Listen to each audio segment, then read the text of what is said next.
O Santos vai enfrentar o CRB na terceira fase da Copa do Brasil. Tivemos o sorteio na CBF, que definiu, inclusive, que o primeiro jogo vai acontecer na Vila Belmiro. E no dia 21 de maio, ou pelo menos na semana do dia 21 de maio, o Santos faz o jogo da volta lá em Maceió. O primeiro jogo, que é o jogo da ida, está marcado para a semana do dia 30 de abril, ou seja, na última semana do mês, tá certo? Mas vamos trazer aqui nesse vídeo algumas questões, atualizar os confrontos, caso você ainda não tenha visto, né? Além de Santos e CRB, outros confrontos dessa terceira fase da competição. Também vamos trazer a premiação, tanto da terceira fase como também até a final, porque vai que o Santos é campeão da Copa do Brasil. Imagina, coisa bacana, coisa bonita, além do título, também dinheiro no bolso. Então vamos trazer essas premiações e, claro, trazer um pouquinho do CRB. Tem uma matéria bem interessante aqui do Globoesporte.com que traz algumas curiosidades do CRB. Mas vamos começar aqui, inicialmente, trazendo os confrontos já definidos dessa terceira fase. Operário e Vasco, Fluminense e Aparecidense, Paysandu e Bahia, Botafogo do Rio de Janeiro, tá? Contra o Capital do Distrito Federal, Internacional, Maracanã, Retrô, Fortaleza, Brusque e Atlético Paranaense, Ceará e Palmeiras, Maringá e Atlético Mineiro, Botafogo da Paraíba contra o Flamengo, São Paulo contra o Náutico, Cruzeiro contra o Vila Nova, Santos contra o CRB, Novo Horizontino vai enfrentar o Corinthians, o Criciúma vai enfrentar o Bragantino e o CSA vai enfrentar a equipe do Grêmio. Então essas são os confrontos dessa terceira fase da Copa do Brasil, tá certo? Então o primeiro confronto na Vila Belmiro, depois o Santos viaja para enfrentar lá no outro mês, lá em maio, a equipe do CRB, tá? E aí é importante a gente falar também sobre a importância do Santos ter definido a questão do técnico Pedro Caixinha, né? Porque teremos aí uma sequência de jogos, vou até colocar aqui pra gente conferir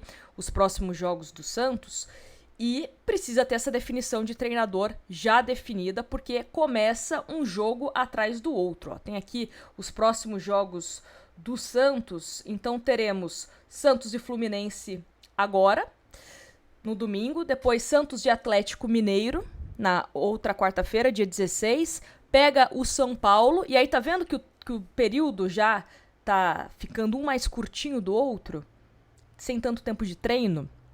Aí depois do jogo do São Paulo até o jogo do Bragantino, o Santos vai ter uma semaninha aí de preparação, tá? Depois vai enfrentar o CRB, ainda tá para confirmar, né? Mas pode ser que seja no dia 30, que cai uma quarta-feira, perdão.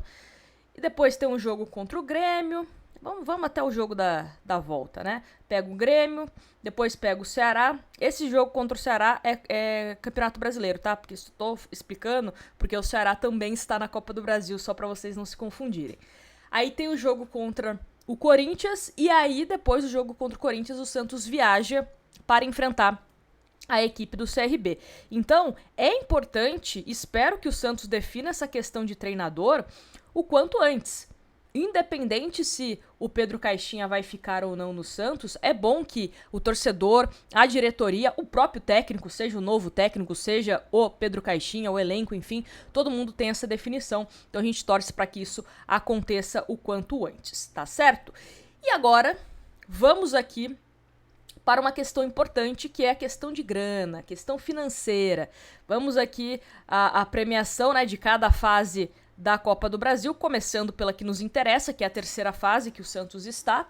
O Santos pode embolsar aí 2,3 milhões. Nas oitavas de final, 3,6 milhões de reais.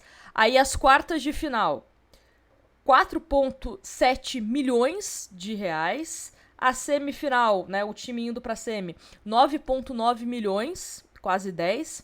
A final, o vice-campeão recebe 33 milhões e o campeão recebe 77 milhões de reais. E aí tem até aqui uma explicação, né? Ó. Para essa edição da Copa do Brasil, a CBF realizou um reajuste nos valores das cotas. O ajuste feito nas quantias leva em consideração a inflação sobre o Índice de Preços ao Consumidor Amplo, o IPCA, que é o imposto aplicado sobre as quantias distribuídas no torneio. Eu sempre falo, né? A Copa do Brasil é a competição que melhor remunera os clubes do futebol brasileiro, até mesmo mais do que o Campeonato Brasileiro. E é um torneio de tiro curto, né? Dá pra você ser campeão jogando menos jogos e receber uma quantia ainda maior. Então é importantíssimo, vale também uma vaga na Libertadores, então que o Santos consiga chegar o mais longe possível. Lógico, a gente fica na torcida para que chegue até a final, mas principalmente essa questão financeira tem uma importância muito grande, né? E bom, vamos agora para essa matéria aqui do GE, que fala um pouquinho do CRB, para a gente conhecer um pouquinho, né, o que nos espera o CRB. Inclusive tem uma curiosidade não tão bacana, que é que ano passado na Série B o Santos enfrentou o CRB e não conseguiu vencer. Foi derrotado, se eu não me engano, por 2-0, né? E também empatou em 1-1. Mas que isso tenha ficado apenas no passado, né?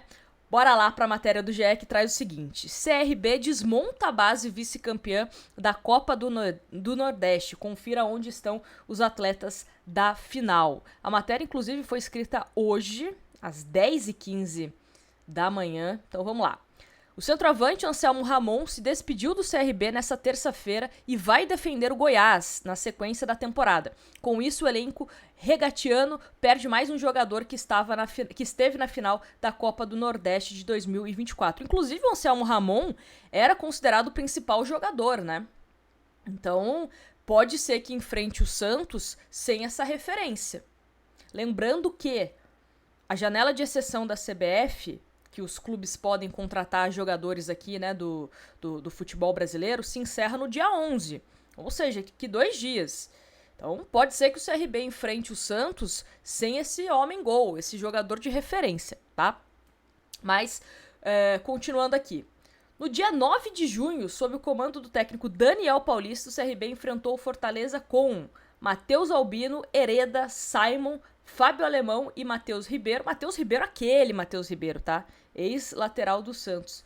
Falcão, depois entrou o João Neto, João Pedro, GG, Labandeira e depois entrou o Mike, Léo Pereira e Anselmo Ramon.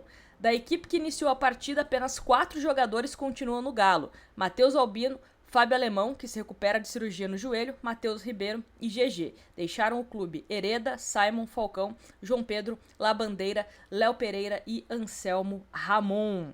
Aí a matéria segue falando o seguinte, ó. O lateral direito Hereda se despediu do CRB após o fim do Brasileiro e acertou com o Sport, está jogando na Série A. Enquanto os zagueiros Simon e Gustavo Henrique estão em times rivais do futebol paulista, Ponte Preta e Portuguesa. O volante Falcão está no Atlético e vai encontrar com o CRB no Brasileiro. João Pedro atua no Kyoto Sanga, do Japão.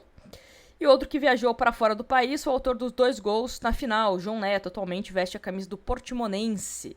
Labandeira está disputando a Série B pelo Vila Nova, atacante Mike acertou com o Retrô para a Série C, Léo Pereira saiu recentemente da equipe regatiana e se transferiu para o Vitória. Inclusive, tá, só para trazer uma curiosidade aqui para vocês, o Rainer, sim, ele mesmo, Rainer, jogador que pertence ainda ao Santos, está no CRB. Só que provavelmente não vai enfrentar o Santos, porque tem aquela cláusula do medo, né? Que é o nome da cláusula quando o jogador não pode enfrentar o seu clube caso pague uma multa. Duvido que o CRB... Aliás, não vou colocar duvido, né? Mas acho difícil, acho improvável que o CRB acabe pagando a multa para que o Rainer possa jogar. Mas, de fato, é uma equipe que está enfraquecida, apesar de ter sido campeão alagoano, né? Nessa temporada, vice-campeão da Copa do Nordeste, como trouxe essa matéria que a gente acabou trazendo para vocês, né? Na última temporada. Mas é um time que tem um orçamento muito menor que o Santos. Acho sim que o Santos é favorito. Dá para resolver essa questão da classificação ainda no primeiro jogo na Vila Belmiro. Lógico, tem que jogar com seriedade, o Santos tem que entrar concentrado, tentar fazer um bom número ali de gols, para que no jogo da volta fique numa situação mais confortável. E aí eu vou falar uma coisa, talvez vocês até cornetem aí nos comentários, mas até pra gente pensar, por exemplo, em preservar os jogadores do Santos, né? Não tô falando pra ir com time reserva, mas por conta, né, da sequência de jogos que o Santos tem, quem sabe, né, preservar algum jogador do jogo da volta e tal. O próprio Neymar, né, a gente fala que o Santos tem tanto esse cuidado aí envolvendo o Neymar, ó, até trazendo aqui pra vocês os próximos, o jogo do Santos, né, o jogo da volta, é entre a partida do Corinthians no dia 18, aí depois do dia 18, dia 21, provavelmente o Santos pega o CRB, e depois do jogo contra o CRB tem o Vitória, dia 25. Então, assim, uma sequenciazinha aí, né, que o Santos vai ter que viajar aí, e pode ser que preserve algum jogador, mas pra você preservar, você tem que ter ali pelo menos uma boa vantagem. Mas aí, preservar ou não, é outra história. O Santos primeiro, claro, né, sem faltar com respeito à equipe do CRB, tem que fazer um bom jogo na Vila Belmiro. Eu sempre falo, né, eu gosto de, quando é jogo mata-mata, de o primeiro jogo ser na Vila Belmiro, em casa. Eu falo que eu só gosto do segundo jogo ser em casa quando é jogo de taça, porque aí você é campeão, tem volta olímpica, aquela coisa toda. Mas quando é jogo que não vale taça, né, digamos assim, eu prefiro sempre o primeiro jogo em casa pra gente tentar construir uma boa vantagem. Mas é isso, eu quero saber de vocês. Olha, vou fazer 2 perguntas, tá? Primeiro, você acha que o Santos passa do CRB? Me fala aqui. E segundo, qual que é o confronto que você acha que é o mais difícil dessa terceira fase da Copa do Brasil? Me conta aqui nos comentários que eu quero muito saber, tá bom? Grande abraço pra vocês, não esquece de deixar o seu like, confere também se você tá inscrito no canal, todo dia tem vídeo sobre o Peixão aqui.